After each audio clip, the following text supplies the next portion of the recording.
Sheet sandpaper. It's what most flat workers use, and sometimes us wood turners use it occasionally too. And I want to show you some tricks that'll help you as a wood turner. Hi y'all, Mike Peace Wood Turning with tips to make you a better wood turner. Let's get started. So the first tip is, if using a sheet of 9 by 11 sandpaper, first thing you're going to do is you're going to fold it in half. Crisp the edges. Fold it over again and crisp the edges.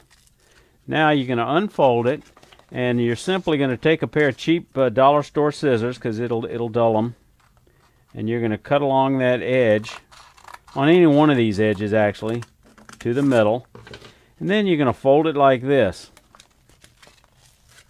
Now you have 4 surfaces to sand with.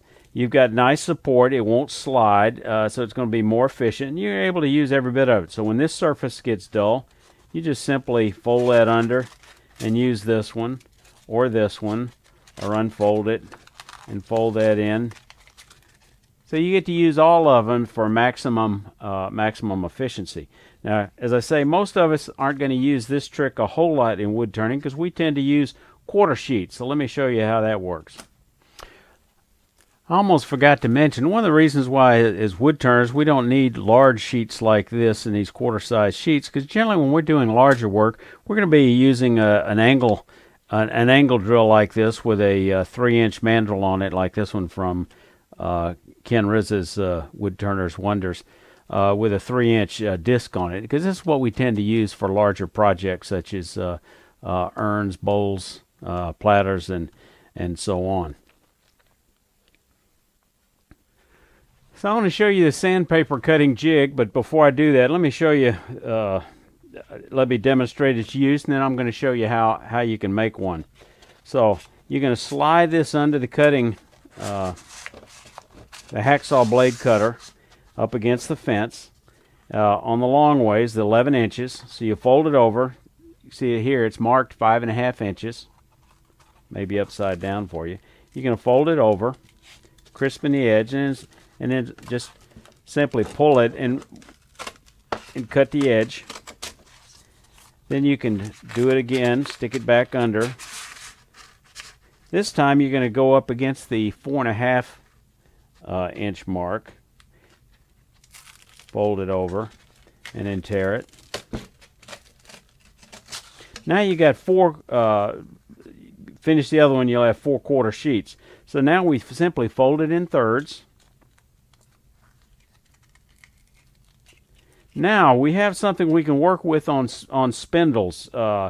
You've got 3 surfaces, so you maximize it. You know, one of the tips that somebody suggests is turn the paper, use sandpaper like someone else is paying for it, but it's still expensive, so we don't want to waste it. But this way you get to use all of this, turn it over and use this, fold it over and use this. The surfaces are not touching each other, so you get maximum. You're not tearing up your sandpaper. You get lots of support with 3 layers. And you get to use every bit of it. So let me show you how to make this simple jig. Basically, get you a piece of wood about 8 inches by 11 inches. Size is not necessarily critical. You can use most any thickness plywood, or you could use a piece of 3/4 inch pine. In this case, I used a piece of beadboard, and because I used beadboard, I had to bolt. I had to put bolts on here to bolt the hacksaw blade. But if you use something thicker, you could just come in here with a wood screw. Now I've got a fence on the back. This is not necessary, but it does make it a little easier to line up that first tear. And then I've got the 4.5 for the next tear. And for this one, if I wanted to take a 5.5 and for whatever reason make it smaller, I've got a 2 3/4. Now, like I say, I don't think what size old bandsaw blade to use makes a lot of difference. But here's one of the main tricks. You can see this. See this washer here? Washer between the blade and the cutting board, and that gives me that area that makes it a little easier to slide sandpaper under. That's one of the most critical tips. As always, I appreciate your support. I'm closing in on 20,000 subscribers. So any of you new viewers that enjoyed this video, go ahead and click on the subscribe button and become a subscriber. Put me over the top.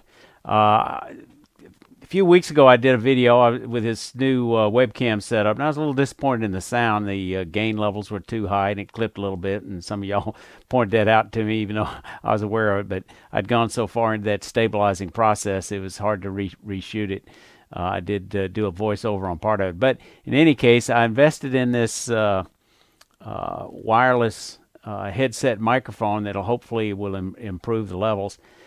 You can help support my channel. If you're going to buy anything off Amazon, go ahead and click on the link I've got to my Amazon shop. And if you click on that link to go through into Amazon, you'll see some of the wood turning products that I recommend and I use. But also, if you continue on to Amazon and buy anything, I'll get a small commission. So it's an easy way to support my channel. Y'all stay safe. Come on back here.